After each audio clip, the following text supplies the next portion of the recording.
Hey guys, welcome back to Electrical Car Repair Live. Our mission in the garage is to save you guys as much money as we can. That's why we make these absolutely free videos and we teach you how to fix your car for free. Let's go ahead and start on it now.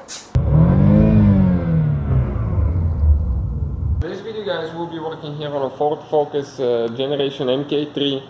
This should cover guys the years 2012 to 2018, and if your front power windows do not work, we'll show you which fuse to check. But in the meantime guys, let me introduce you to the channel. We'll have more than 200 videos on this car, so please guys subscribe to the channel for more videos. Okay, and if you need help with anything, drop a comment in this under the video below. We'll try to make a video for your problem. So now, if your windows do not work, power windows on the front doors do not work, this will be the video for you to check.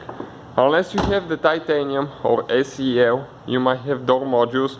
The fuse will be located in the trunk, but in most 90% of the Focuses, it will be located under the hood. Okay, and we'll need to go ahead, open the hood now, and locate the fuse box next to the car battery. This one here. So you need to open it by pressing a notch here, pull up, there is a clip here, and two small clips that goes on the front.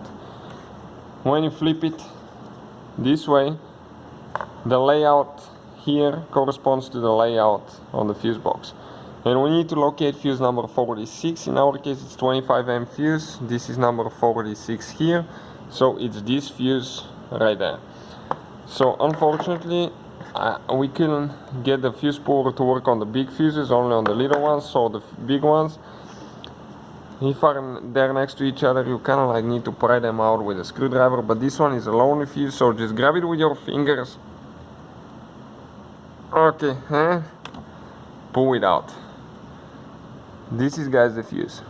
Now check out the elements inside. Those copper elements, they don't seem burned, so everything looks fine there. Now in the meantime, even though that fuse looks okay, it might not be, so we have a video how to test them. Check it out, it's on the channel. It will take you only a couple seconds to do that. I'm going to get a new one. Okay, and all the parts and tools that we use will be listed in the description of the video below for your convenience. All we have to do now, it doesn't matter if you put it this way or this way, it's the same thing. Just push it in like that, and later do not forget to install your cover here really good until it clicks. Close it all the way. So thank you guys for watching. Please hit that subscribe button guys. Hopefully guys the video was helpful and we were able to save you money. We guys have more than 19,000 free repair videos on our YouTube channels. Check them out. We have videos that can save you thousands of dollars in future repairs. Thank you for watching and see you guys next time.